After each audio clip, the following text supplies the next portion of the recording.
Good afternoon, everyone. Welcome to the first edition of the Arts Edit Live, when we're going to be discussing the unpacking the growth of the UAE's cultural scene. I have some very special guests here with me today. We have Sultan Al Qassemi, the founder of the Barjeel Art Foundation, Laila Binbrek, who's the director of the National Pavilion UAE, and Farah Andrews, who's the head of Arts and Lifestyle at the National, my colleague. Thank you for joining us.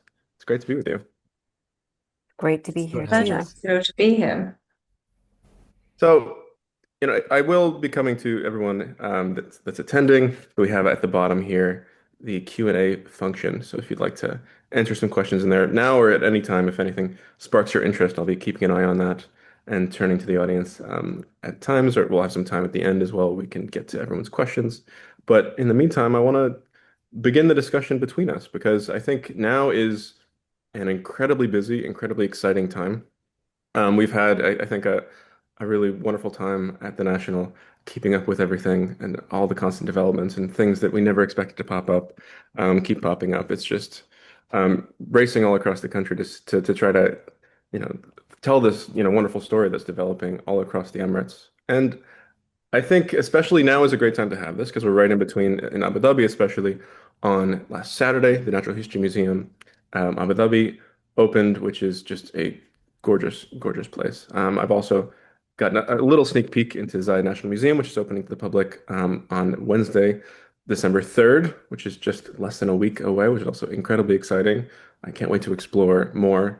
I will say just being in I don't know if you guys have had a chance to go inside yet, but it's just being in that space. I think okay, I'll tease you with it a little bit. Being in that space is genuinely like just one of the most awe-inspiring structures that I've been inside. So I think all the hype will be, I think, very well met with what we're going to have there. But the question I think for me is now that we have, these incredible spaces, now that we have, across all the Emirates, we also have Al Ain Museum, which just opened last month, which is also gorgeous and insane. Probably one of the only museums where are going to be spending more time looking down at the floor than you will at others because they've built archaeological like they've built the museum around these new archaeological discoveries that they found.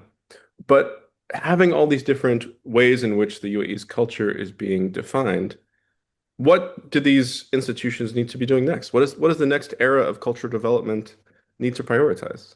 I'm curious what you, Sultan and Layla, think. Sultan, if you don't mind starting on that one. Well, I think two things that we can think about going forward. A is coordination between all these institutions, because sometimes we find ourselves running around from site to site or venue to venue, event to event. So, a shared calendar, I think, would be a great start so that we can manage ourselves. The second thing is, as you said, you mentioned a number of major infrastructure projects. What I think we need now is to look at the software. We saw the hardware is doing very well, but the software, including the regulations, I think that constantly need to be updated and upgraded. We need to be at the forefront of setting regulatory standards for art and culture, not only in the region but in the world. So this is something I think that the UAE needs to double down on and make sure, for instance, that it's easier to import and export, or it's more streamlined when it comes to art sharing, the insurance, for instance. So all these things, we're getting there, but I think this is definitely something to look at and not to forget about the nitty gritty and only think about sort of the giant infrastructure projects.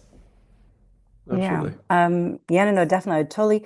I mean, Sultan, your idea of a shared calendar has been a wish list item for many, many years. So hopefully, and I know there have been a couple of attempts between institutions just internally to have that, but it's always difficult when there's short periods of time where everything wants to somehow get done, and it's expanding beyond those times. Like even during the summer, it's super busy too. I think, I agree, like the hardware, it's great. It's great to see these museums opening up. But, the other part of it too is, the individuals who are going to run them. So the education programs, the inspiring, like how do we continue? And they're building. I'm not saying they're not happening, but how do we continue to ensure also from the bottom up continues to grow and has the support that it needs, whether it's, the things that Sultan mentioned, whether it's institution or galleries or individual artists who are participating, not just in events here at home, but internationally, making it easier for them.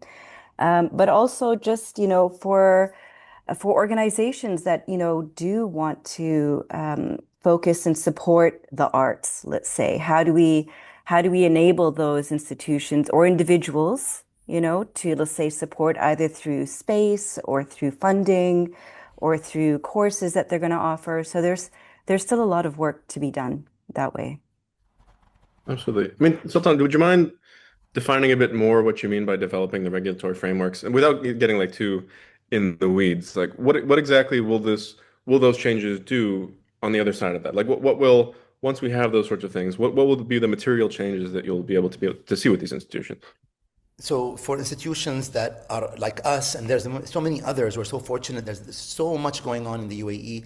But whenever, for instance, we try to lend works to exhibitions that last more than 6 months, such as the Venice Biennial that Laila Binbrek can tell you all about. So the framework, the regulatory framework, was designed for 6 months long exhibitions. But many exhibitions take more than 6 months, and they last for even 7 months. And then if you think about touring exhibitions, exhibitions that go to more than one venue, these could last for up to 2 or 3 years.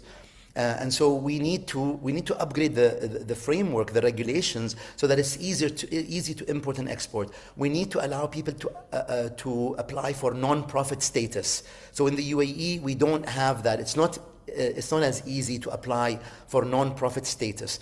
I can give you another example. In the US, in the 1880s, the Americans completely eliminated any tax on importing art, which is why the US in the turn of the century was able to become a major global arts hub, which is why they imported all these works, Impressionist Claude Monet, all the other major works, people like Barnes, people like Isabel Stewart Gardner in Boston, were buying art from Europe and paying zero tax on importing it to the US.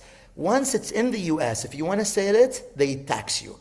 But then what you want to do is, and not just for the UAE, but I imagine for the whole Gulf, encouraging collectors to bring in the artworks to the UAE or to the region. I think we need to either decrease taxes or eliminate taxes for importation of major artworks. If they do sell them, I understand there are people who may be watching. If they do sell them, yes, you can tax these individuals. But merely to import them into the country, we need to encourage people by eliminating tax on importing high net worth art. Absolutely. And I think as well, it's also about how you engage people on the other side of that. Whether that's bringing people in for special events, or that's engaging different communities that otherwise wouldn't be attending these sorts of institutions, wouldn't be engaging with fine art, that maybe just don't know about it. Maybe they're from a generation where they're just not being exposed to it as much. Like so. In terms of programming, in terms of education, how is that sort of development? How is that framing like into the way these institutions are thinking about how to build themselves? Because especially, with these institutions, like you can see with Natural History Museum, you can see with Zayed, you can see as well with the Guggenheim. I was just speaking to His Excellency Mubarak, who gave me some insights into how the Guggenheim is going to be thinking about itself as really a cultural space more than just an art museum per se. So, Sultan, you were just writing about this in terms of the way that engaging the next generation is really, really key. So, how are you thinking about that from your perspective? Leila said it earlier. We need programs on art literature, art writing. People don't know how to write about art. And we don't have critical writing. This is something that Antonia Carver attempted about 15 years ago or so. This is something that there's something called Campus Art Dubai. I'm not sure if it still exists. Leila, do you know if it still exists?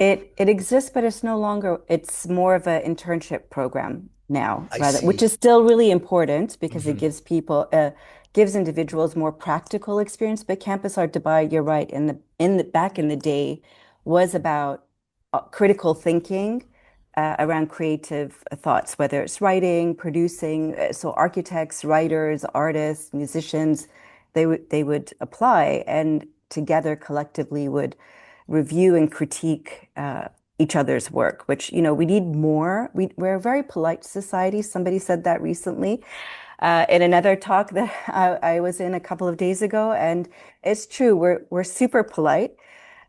Nobody likes to say no ever or say anything bad, but I do believe that critique can be done in a way that's not, there is constructive critique that you learn when you go to university or art college in other parts of the world that doesn't completely destroy you, but actually gives you, a constructive way of writing, but just also of looking at the world in general, if we're talking about it. How do we look at things? Um, More holistically and in a more critical manner and with more curiosity also. I think we really need a lot more curiosity and willing to learn new things. Yeah. Absolutely. And far from an editorial perspective as well, like how are you? Because obviously, especially thinking about not just from an arts perspective, but from a lifestyle perspective, that's so much Mm. about, in the lifestyle section, it's very much just about, okay, once this is just down to everyday people, you know, what are they interested in? What are they engaging with? If you're thinking about this Hmm. as a parent, how are you what do you want to do with your kids at the weekend? So what do you think what's impressed you most, I think, about what you've seen in terms of how that side of things have been developed? Well, this is like, I think you touched on it there. It's about the accessibility, right? And it's about kind of encouraging this curiosity from a young age in the arts sphere. So, of course, that's when we are studying and we start to kind of foster an interest in history of art and critical art. But it's also when we are children and we are.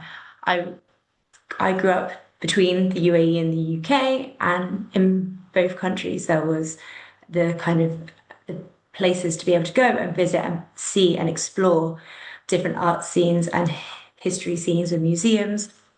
And the more and more that we see these spaces opening up here, the more we're going to foster that curiosity in a younger generation. One of our colleagues, took her son down to the Natural History Museum, and like, the Natural History Museum really does feel like the most natural space for children. I don't know if Layla and Sultan, you've been yet, but you walk Oh, in yes, I totally agree. and I don't want to sound too much like I've drank the Kool-Aid, but I really have.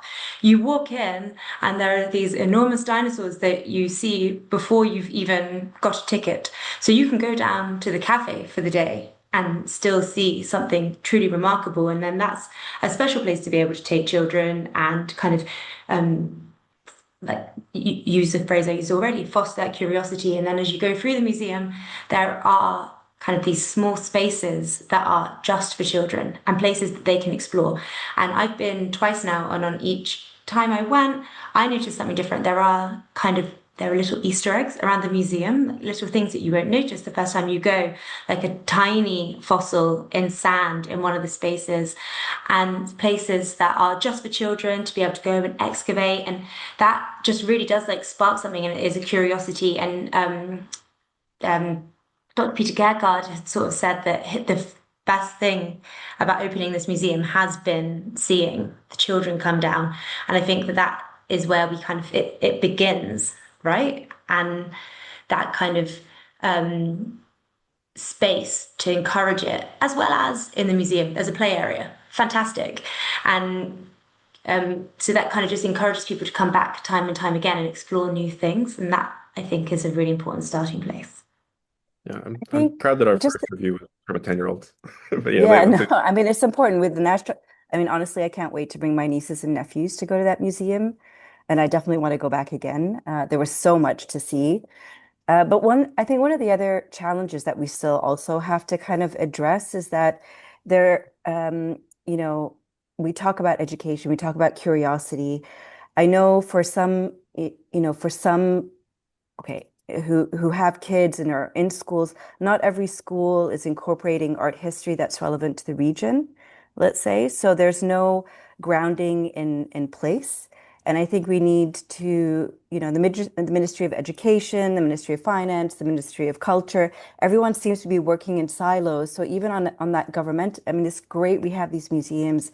There's so many things that are amazing things that have happened and so many strides that have happened over the last 15 years.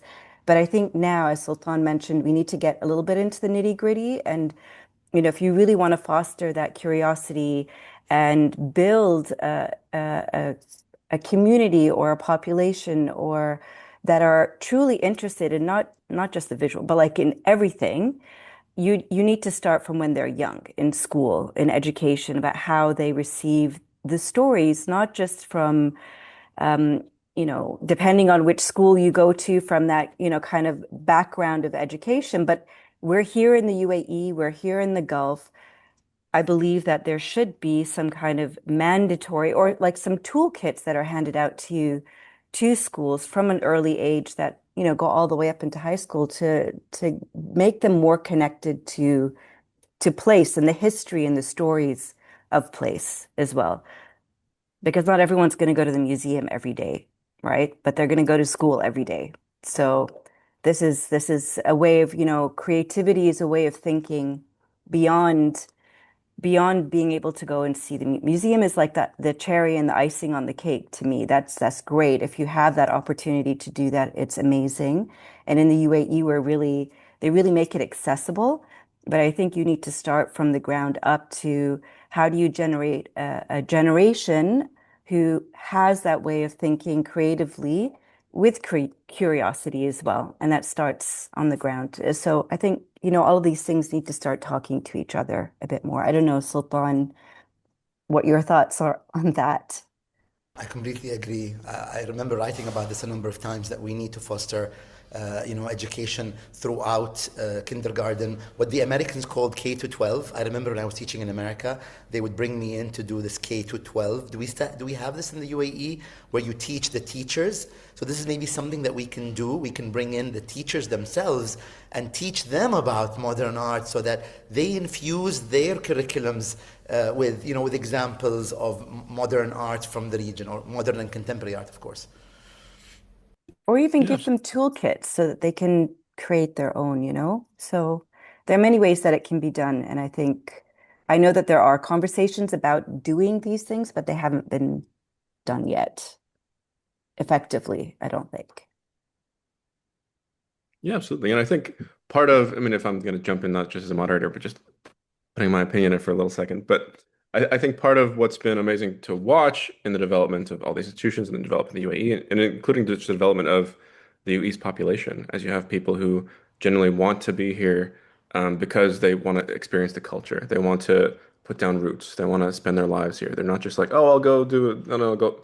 Like this is where they want to be. And so much of that comes from the pride of embracing, the roots of the culture here, the history of the culture here, and finding ways to elevate that so that people across the world can see this as a beacon of the culture that it's always been. I think Sultan, like for example, and Layla as well, like so much of what both of you do has been about communicating that culture to the world, and now that is kind of just being institutionalized. That's being brought back so that people can have like a single place to be able to go, especially when the Guggenheim is able to open.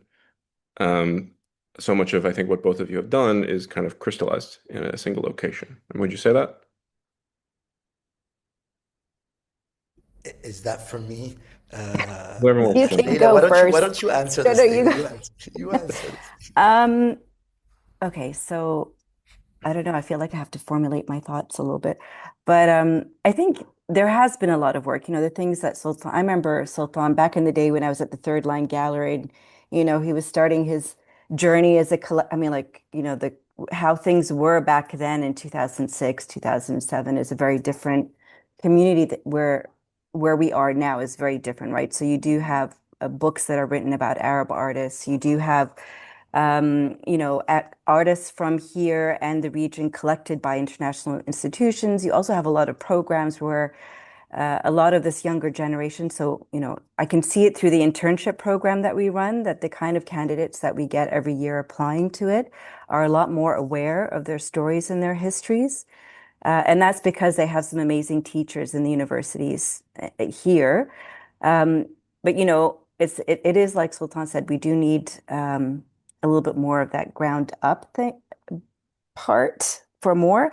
And one of the reasons why I say that, all schools across the UAE, regardless of, let's say, nationality or background, should have some kind of toolkit about just some of the basic stories of the UAE, because not everyone has access to that. Not everyone is privileged to have, let's say, Emiratis as friends or get to know Emirati culture and in depth in a way that I have been privileged to do through the work, I mean, through family and also through the work that I've done, like really be able to dig into those stories deeper. And also, a lot of the people here, Emiratis or not, don't know those stories either, right? So it's across the board where, we don't have a lot of written material. The pavilion, we've tried over the years through our publications, our firsthand research, firsthand essays, exploring a lot of these stories and topics. But we need more emphasis on that, or more individuals who will do research, get a research grant from somebody and dig deeper into some of the stories that we've just touched upon. Yes, we do this pavilion in Venice every year, and yes, we tell a particular story every year. But those are just the tip of an iceberg. They need further research. We also need to really encourage further research and documentation and yeah, exploration, more of that. I don't know if that really answered your question, William. I went off in a tangent, maybe. It's a multifaceted question for sure. Like any one of these we could just dive into for an hour on their own. But we can only hope to scratch the surface. But yeah, Sultan, Yeah. please. I also want to say that we do have some wonderful institutions that are doing a lot of great work. Shout out to Al Mawrid at NYU Abu Dhabi. They've been doing a lot of research, documenting, archiving modern histories of artists from the region. And the wonderful person in charge of Al Mawrid, Salwa Miqdadi, and now Nada Shabbout is there, Ala Yunus, some rock stars are working in that institution. We have Atasi Foundation here in Dubai, which is incredible. A Syrian focused only on Syria, but Syria is huge and very, very important. I wish there was an Atasi for every country in the Arab world. That would be amazing. And of course, Sharjah Art Foundation with the grants that they offer people for research. So all these things that are happening. I was just reading about. There's a new university called the Global Studies University, and they're offering free rides for PhDs, for people studying culture, literature, art from the region, from the Middle East, from Africa. So there's a lot going on. And I think, I'm 47 years old. And when I think of when I started being interested in art 23, 24 years ago, there was nothing, William. There was nothing. Now we have the National. Honestly, what you guys are doing at the National is so important. The coverage that you're giving us, the documentation, the archiving. Even today, I look up exhibitions from 15 years ago, and the National comes up. So thank you to the National for what you're doing. But the landscape is so positive. I don't want to sound like we're only just saying, oh, what's missing, what's missing. It's also just full of so many great things that are going on. A Sirkal Foundation, what they're doing is incredible. And so we're so, so lucky to have all these grants, all these institutions. And also we're complemented by a constellation of institutions in the region, in Qatar, in Saudi, even in Lebanon, all over. There are so many institutions that are funding research. In Jordan, the Ibrahimi Foundation, and I think what they're doing is focusing on Iraqi art. And so honestly, it's such a glass half full rather than glass half empty landscape. And I think Layla and Farah and William and I all know this, but we just want it to be even better. We always want there to be an improvement, of course. Come away from this conversation with like a real tangible wish list of all the things that we want. The shared diary, the different focus institutions. That as well. And I want to, because there's the question in the chat, so I want to echo what someone is asking while we're on the subject. But I think the question of also how we frame the narratives and which sort of narratives we select. This person brings up an interesting point that basically a lot of times the way that Arab art is displayed in the West is very much with a Western gaze. This is not. I think this is also film, for example, like the sorts of films that might get a grant in Germany will probably be about a certain struggle that's interested in from a German perspective, and won't necessarily be the same sort of story that would be interesting just from a regionally generated perspective. So, how much is so this person phrases this as kind of internalized Orientalism. So, how much is it important to, I think, engage with the wider world, engage with the 200 amazing communities here, while also making sure that the narratives are centered in such a way so that they are not, taking in, you know, tired narratives of how the Arab story should be told. Whoever Are wants you to jump in. are Go you ahead, Leila. asking, is it happening? Are you asking, is it happening or how should it happen? Because I think it's happening already. There are Yeah. already collectives and this next generation coming up who are already kind of asking exactly those same questions, right? So the first step is to acknowledge it, identify it, and then recalibrate it, right? So I think we're in that phase right now where the recalibration is happening, the recontextualizing is happening, and I'm really excited to see what's going to happen in the next couple of years. Immediately, what comes to mind is what we did in 2024. So our artist at the time, it was an art biennial. Our artist was Abdullah Saadi. And up until that point, a majority of his work was very much, as you said, maybe seen through a lens of a Western gaze, right? So being compared to some other international artist, look at him, he's the next this, or, he's the same as this type of artist or whatever. But the curator at the time, Tariq Abu Fatouh, he wanted to reshift that narrative around Abdullah's work, around a more Arab-centric lens. I mean, it wasn't, he didn't have to force it. He said, as he was talking to Abdullah Saadi in his studio, asking him about what inspired him, and he realized that Arab poetry, Arab histories, there were connections between that and Abdullah's work, but nobody had ever written about Abdullah's work in that lens before, right? So the whole premise of the exhibition is a reframing of this practice that everyone thinks they knew or know in a different lens. So I think it's happening, but more, and it doesn't happen overnight. There have to be a lot of discussions. I'm sure, and possibly in one of Sultan's majlises, when he gathers people, these conversations come up. It needs time, but I believe it's happening. May I also add that in addition to what Leila said, this is why publications are important because you can send the artwork to Europe or wherever you're showing the artwork, but sometimes it's decontextualized, and unless you include an essay, a really well-written essay about the history of the artist, the history of the movement, the history of the context in which it was created, then you're missing an opportunity. And it's not enough just to look at the artwork. It's a huge plus that this artwork has traveled to Europe or America or Japan or wherever or India. But it's also important to contextualize it. And this is where publications come in. And I think one thing about publications as well, there's a lot of publications coming out, but I have a few issues with them. Number one, they're not easily found. It's difficult to find them unless you're really in the circle, unless you're like Sultan or William or Farah or Leila. You get sent this publication, you have access to it. If you're not in this, sorry to use this word, elite crowd, it's so difficult. And some of them are expensive. And the reality is that we need to either send these books to libraries around the world so that students and researchers and scholars have access to them, or we need to make them available online. And so it really is multifaceted, right? So scholarship is very, very important. And Leila mentioned this earlier, and all of us mentioned this earlier. Scholarship is really what adds value literally adds value to the artwork. Literally, that the value of the painting goes up also because of the amount of scholarship about the artwork. So for all those big collectors out there, think of funding a research paper about, this painting or this artist that you're interested in, because it'll send up the value of the works that you have by this artist. Something else for our wish list. Well, The New Year's is coming, so that list is going to be very long.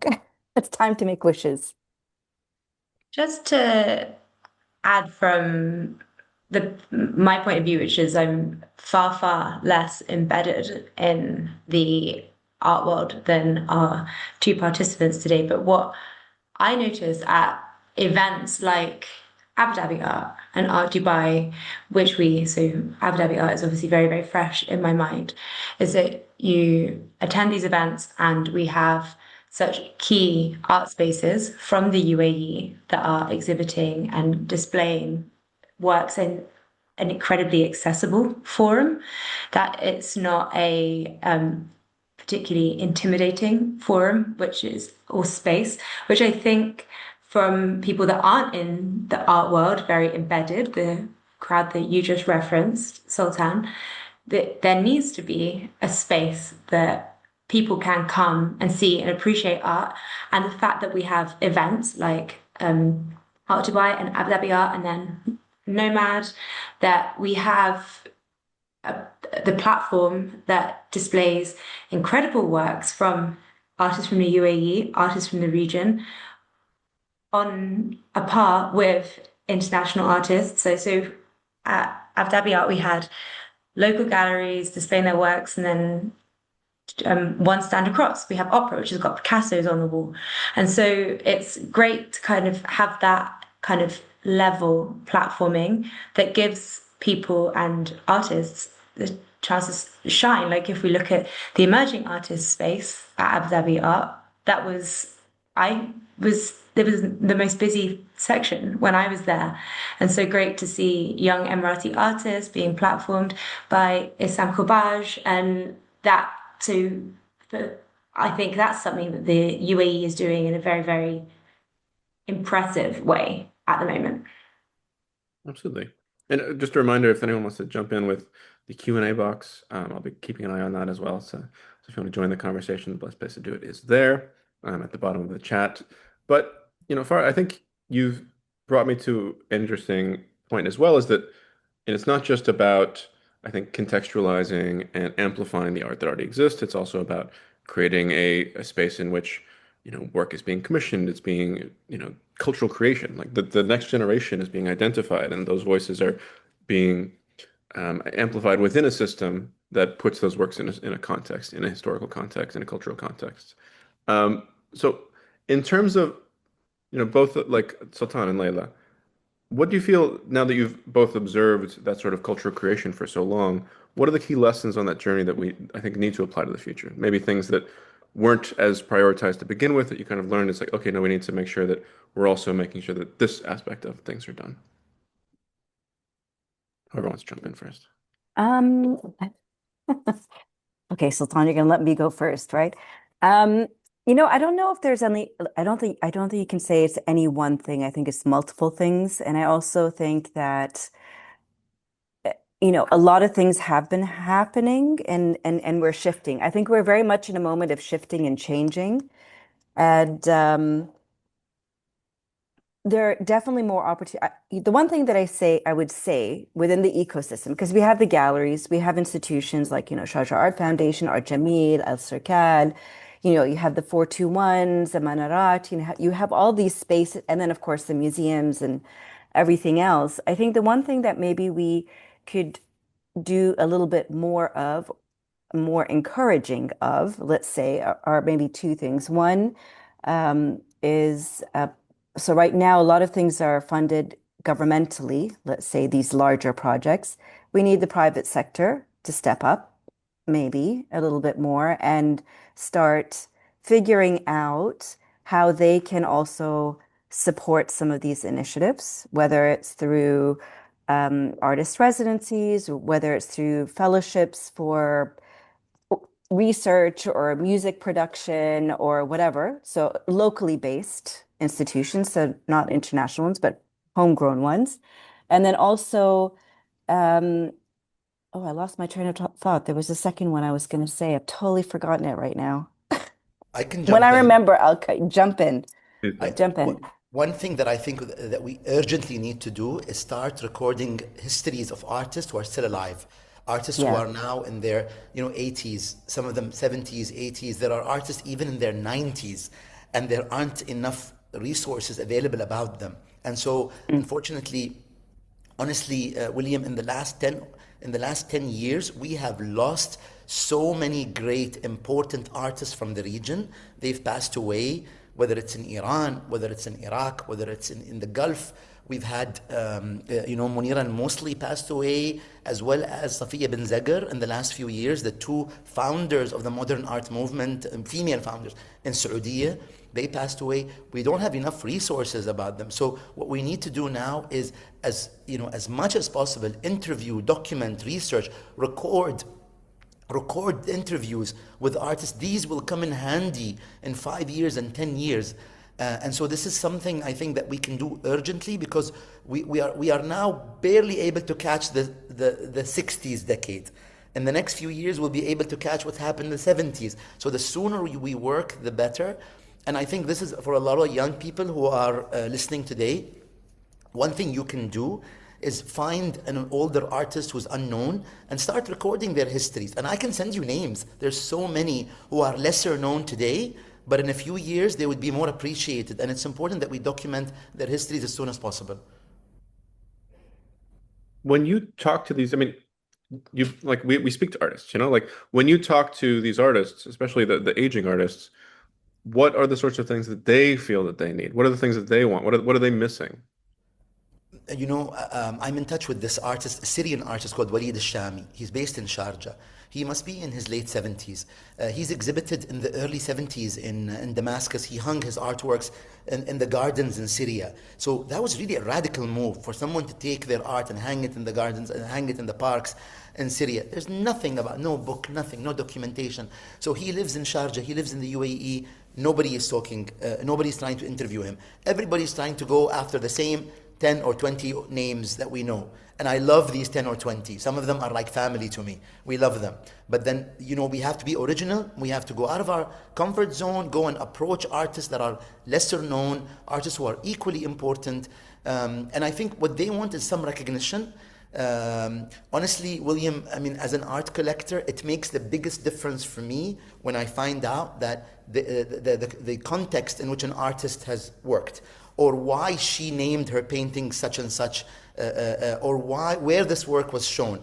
We are still struggling with the history of an artwork itself. I remember there's a museum in New York. I won't say which one, but it's one of the big museums. And they're doing a big Africa show next year, and they've asked to borrow works from us. It's been a conversation that's 4 years in the making. They approached us in 2020, early 22 or late 21. And so research takes time. People think that they can write a paper in 1 month or 2 months or 3 months. Once, I can say this in public, Salwa Maghdadi turned us down when we asked her to write a paper because we gave her a 6 months window. She said, Sultan, I have other commitments. 6 months is too short. And that is really the sign of a scholar who needs time, a scholar who needs to consult multiple resources, rather than someone using ChatGPT today and coming up with a C plus or a C, maybe even less than C plus quality paper. Yeah, without planning this into a editorial meeting for me and William, we used to have a series of content called Remembering the Artist, where we would talk to family members of late artists from the region. And it was a really beautiful series. And I think that did some important archiving, and is something that we could carry on doing and resurrect, because there is something so important in that work, and it is telling the story of so many artists that have been under referenced in this regionally and internationally on the art platform. But to pick up on what you said, Sultan, we could take it forward and make that the kind of series that just speaking to these artists on a very direct way, and kind of thinking what is the legacy that you want? How do we tell your story for you as a publication? And what is your legacy? And those kind of stories that we can be writing as a newspaper are so important. And I want your list of artists that we should be talking to and interviewing and archiving. I just wanted to add one other thing quickly there, just to reiterate what Sultan said. I think the work that Al Mawrid is doing on a very small with a very small team needs to be really amplified and really acknowledged because it's not only just recording the stories, they're taking the archives, like the document, the photos, the notebooks, the everything, and digitizing it and making it into an archive that is accessible. And that work to future generations, right? And that work takes time and it takes money to support the individuals to do that work. And I agree with Sultan. There is an urgency because a lot of that particular generation, they're leaving us, or if they're still here, they don't remember everything, you know, or maybe they, you know, somebody's clearing out. We don't have attics here, but like the spare room or something, and they don't value the content or the things that they have. They don't acknowledge them of value, and we don't know where that's going to go in the future. But this needs to be recorded and archived. William, can I add something? Yes. I remember just before this call, we spoke about living on Zoom during COVID and all that. And so we're all stuck during COVID. And I thought, what can I do to, do something that's fun and interesting, bring people together? So I launched this online cultural majlis series. And I think we recorded 60 or 70 interviews with artists. And unfortunately, several of them has passed away since. Just 3 days ago, Abdel Ghaffar Shadid, the Egyptian artist, was based in Germany, studied in Germany. He passed away 3 days ago, and he was Hussein Bikar's student. He was an excellent person, painting everyday scenes in Egypt. And it's the only interview with him anywhere on the internet. Mohammed Malehi interviewed him just a few months before he passed away. Safiya bin Zagar, it's the only interview. If you want to watch an interview of Safiya bin Zagar, that's the only interview with her. Ramzi Dalloul, it's the only interview with the biggest collector from the Arab world, or one of the most famous collectors from the Arab world. And so even me, who has, access to what technology, what do I know about technology? I was able to turn this opportunity, to turn this crisis into an opportunity. So I want to emphasize to young people that you can go and record interviews with individuals that in 10 and 20 years have a lot of value. Salwa Maghdadi interviewed Baya in the 1980s. And these interviews are gold mines today because you know what the artist is thinking. Baya is getting retrospectives in Paris. We just got a request from a museum in London for Baya's works, a complete retrospective. Baya is having a moment. But there's no, the only recorded interviews are what Salwa Maghdadi did 30 years ago. So we need young people, go out there and record. You never know, this treasure trove is going to be worth a lot later. It's worth a lot today, but it's going to be worth even more later. Absolutely.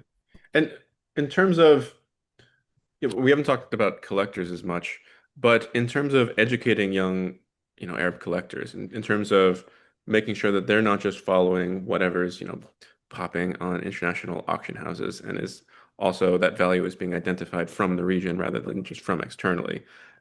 Does that sort of education only happen at these sorts of events like Abu Dhabi Art or Art Dubai, or in Sharjah, the meetings? I mean, what is the best way if you're a young collector to educate yourself properly rather than just following the market 10 years after something has already passed its point in which you could really identify and discover it? Leila. You're gonna go, okay, so I'm gonna put on my previous a long time ago gallery hat on. I think honestly, most of the galleries here uh, are quite accessible. So if you really are genuinely interested in a particular artist, you just need to ask and inquire. A lot of them have websites with a certain amount, a certain amount of information. So you can go into any of the galleries, look at their website, you get an idea of who those artists are, what kind of work that they do, and their history. And if you really have a genuine curiosity, most of those galleries will give you time to understand more about that artist's practice. I would say, young collectors, what you see on the gallery wall when you go, let's say you go to El Cercal, you walk into a gallery, what you see on the wall is one thing, but each of those galleries has a whole storage of other works. So even if you are interested, but you have a particular budget that you're trying to work with, you can always reach out to them and ask them, I'm really interested, but this is all that I have. What is possible, and start having those relationships with the galleries. Understand what it is that you like and why do you like it. Like go and see things and see work. Understand, oh, I don't like this, or I do like this. Understand why you like it or you don't like it, or why you're curious about it or not curious about it. Just because Sultan and I have been in it for a while, I'll still come across work where I'll look at it and I'm like, okay, I really don't understand what's going on here. And I talk to somebody, and then I know, okay, yeah, I do like it. And sometimes I still don't like it. So you have to start having that conversation. And we're really lucky here. A majority of this art galleries here are super accommodating, and we'll have somebody on the team who will be there to support you to understand that artist practice. That's not always the case when you go to some of the big other places around the world, like Paris, London, or New York, or wherever, where it is actually quite intimidating to go into a gallery space. But here we do have very accommodating galleries. So I would say just go and talk to them, go to the openings. Sometimes galleries have like, special, especially over the summer, sometimes they have editions where they do group shows of whatever they have in storage, and sometimes it's a lot more affordable than maybe like the main key show. So it's about a conversation at the end of the day. And, just once you buy that first piece, it's like a slight addiction. You're kind of curious to maybe possibly buy more. I don't know, Sultan, as the person on the other side of who I would sell to sometimes back in the day. It's definitely an addiction, but I want to just maybe just point to something that Farah said earlier is Mm, go to Abu Dhabi Art. Go to now it's going to yeah. be freeze Abu Dhabi, I think, from next year. Go to Art Dubai. Go to the Sharjah Bayani. You have so many opportunities. Just walk around, absorb the art, feel your way around it. I think just do some research, look it up. Their chances are you know somebody. If you're watching this Zoom, if you're watching this event, chances are you know someone who's in the arts world that you can speak with, and they'd give you advice. And I think, give yourself a few weeks, a few months, a couple of years even before you buy something. That's okay. Learn, educate yourself. When you go to university in the American system, you really have the first 2 years before you decide what you want to study, right? It's a liberal education. Art is a liberal education. You don't have to buy from the first day. You can give yourself that space to breathe and absorb and read. And there are some really cool things. There's some really awful things online, but there's some really cool things online. You could watch these webinars such as this one. You could watch interviews with artists. Educate yourself. Give yourself some time before you buy the first artwork. Honestly, there are some young collectors. I'm so impressed with their collections because they specialize. I know someone who specializes only on works on paper. And that's it. They've limited their budget. Or someone who says, I only like to buy young artists. There's another collector I know who only buys artists that they've met. And so there's some kind of theme that develops, and it's very subjective, and it's a beautiful experience. Instead of clicking online and buying online, this person has sort of embedded himself or herself in the arts world and befriended a lot of these artists. And so I think specializing, focusing, educating yourself, it is a journey. There's no expectation that you tick a box and then you've got it right. And so I think ultimately enjoy the experience of building a collection. Yeah. Build your own taste rather than just look at what might be valuable. To find That's something right. inside of you and what figure out yourself, I think, based on what you appreciate. I think it's a great way to, just on a personal level, learn who you are as a person. But as well, I wanted to move just to the fact that, back to what I was originally talking about, which is the entire UAE is developing at an incredible rate. And I think as we like part of development is specialization, is niches. It's each emirate, which has already had a very strong cultural identity, is defining its own artistic identity. It's defining what do we want our institutions to look like. And that competition is incredibly healthy because it also ultimately breeds something that's very complementary. It breeds things that are maybe doing certain things they're trying to do just as well as the other, and others they're finding their own niches and figuring out what those are. So how do you each navigate the development of the broader institutional landscape across the country, as well as as we see across the region, that land network is incredible, like is continuing to grow, and Saudi and Qatar develop their own institutions. And so, how do you think that that network is going to affect this artistic landscape moving forward? Big Big question, I Okay, know. I'll go But first. I mean, I think it only makes it richer, right? So the more I truly believe the more things that are out there, the richer the conversation will be. For us as a national pavilion, we are a national pavilion, so part of the role is to really be connected with all of the different, as much as possible, with all of the different major institutions that are happening, whether they're in Sharjah, Ras Al Khaimah, Abu Dhabi, Dubai, all of them, top, bottom, left, right, education systems as well. Anyone who's in the production of art or architecture. And it really, and also within the region as well. So, I attend the things in Saudi. I'm going to go to Doha and see what's happening. It's good to be aware. Everyone has, I truly believe that everyone has a place, everyone has something to say. And it just adds a lot more, you know, it adds a lot more layering to just this larger conversation. So, to give a context, in Venice, when we're there, for the longest time, the UAE was the first from the Gulf to have a permanent space. We now have Saudi next to us, which is great because you still have a lot of people who would walk into our pavilion doors and ask us questions or think we're, Iran or Saudi or Kuwait, or like whatever they'd heard on the news that day, they think we're that country from these Arabic speaking countries, right? So there's still a lot of work to be done internationally and outside. But I think also for us to be more connected with each other is only a good thing at the end of the day. And I truly believe in collaborations and changing. Yes, competition is good too. It's great. But I don't see it so much as a competition. I just see it more of a enrichment, makes it more interesting. So it's not so flat.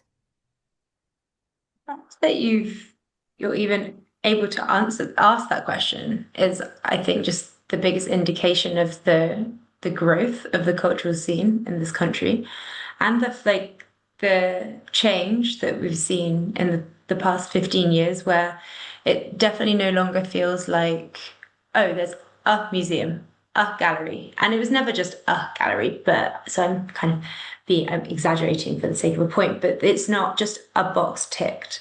And we're seeing, yeah, great that we've got the amazing international institutions that are opened here, but the fact that we've now got the grassroots institution, so much that we see in Sharjah, and we're looking at the potential of Dubai's Museum of Art in the future. We don't know how soon.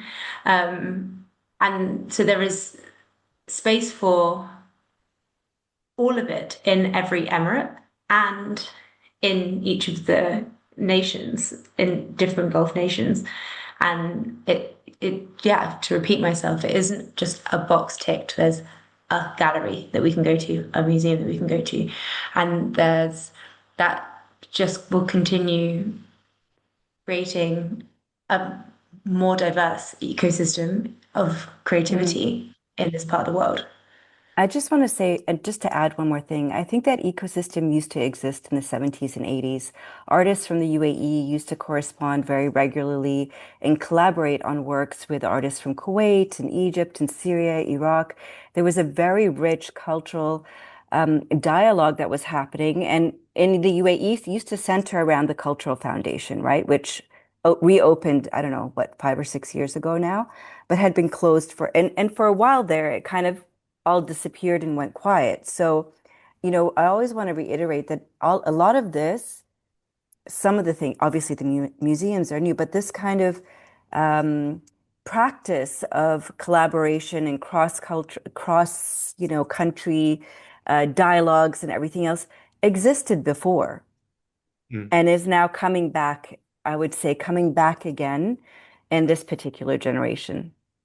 So, I don't want people to think that there was none of this happening before, but there was a very rich cultural dialogue that was happening um, in the 80s. no, 70s and 80s. Sultan, I want Um, to, if you Maybe want to jump just in, a I quick have plenty comment on on what you that. said about all the art that's happening in the UAE and in the region. And I really love this saying that I think it's an American saying that the rising tide lifts all boats. And I think this culture, that this rising tide, that all of us are elevated, all of us are benefiting. That when Qatar does well, or Saudi does well, or Bahrain does well, we all benefit. When Beirut does well, we all benefit because we're all fighting the same fight. We're all in this boat together. We're all going to benefit when each other benefits. So hopefully Iraq does well. So there's so much going on in the region that's exciting. Sultan, I want to put you on the spot for a second and practice what we're preaching a little bit. Can you tell us about the artwork behind you? I saw that your Q&A is on fire and somebody's asking about it. This is a painting by a Tunisian artist called Nadia Ayari, and it's called Wildflowers, and it's from 2009. And Nadia studied at Boston University and then at RISD, and she's based in New York. I took my students there when I was teaching at NYU to visit her studio. And you see the all-seeing eye, where is it? Up there, the all-seeing eye. It's a very, I mean, there's multi-layered artwork. Maybe it's not the best time to talk about it now, but it's Nadia Ayari. Maybe I'll type her name in the Q&A for people. Thank you. Very beautiful. No, one of the other things I wanted to bring up as well is, education is so important just from an artistic perspective, but the art schools are everywhere else for the most part. We're about to open next year the Riyadh Art University, which is going to be really, I think, incredibly exciting. How much do you think that the broader region has to develop that artistic or that artistic educational landscape to ensure that, those sorts of skills and, that sort of collaboration is being developed just from the basic level of when people are first entering this space on really specializing themselves and focusing on their art as a practice, as a lifetime commitment? Leila, go ahead. I was going to say, Sultan, it's your turn to go first. I mean, I think it's happening, right? So I do think we are missing a dedicated art college, let's say. But a lot of the universities here do have very vibrant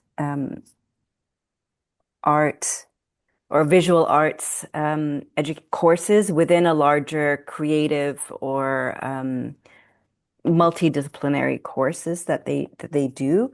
There are a lot of talks out there to make it more specific to the different creative practices. Again, these things I think all take a little bit of time and also demand. The more that it's demanded from students, I want to take this course, the more probability that those courses will also be offered. And the more that and at the same time that universities also need to attract the right people then to teach those courses, right? So I think it's a little bit of both. I think it's happening. Those conversations are definitely happening, and there is an awareness. But you do have programs like SEAF, which is a program where individuals who have graduated from the system here can apply and have dedicated over a course of 9 months to dedicate on their practice, let's say. So there's some things, but there needs to be a bit more. Sultan. I agree with Leila. Okay, there you go. Now we're coming up, I think we have about 1 minute left, so it's hard to jump on any specific topic. But let's just look at what's in front of us. What are you most excited about in the coming months or year in terms of what's going to be popping up on the UAE's cultural scene that you feel people should keep on their radars? Like if we're going to make a little calendar here in this conversation. Guggenheim.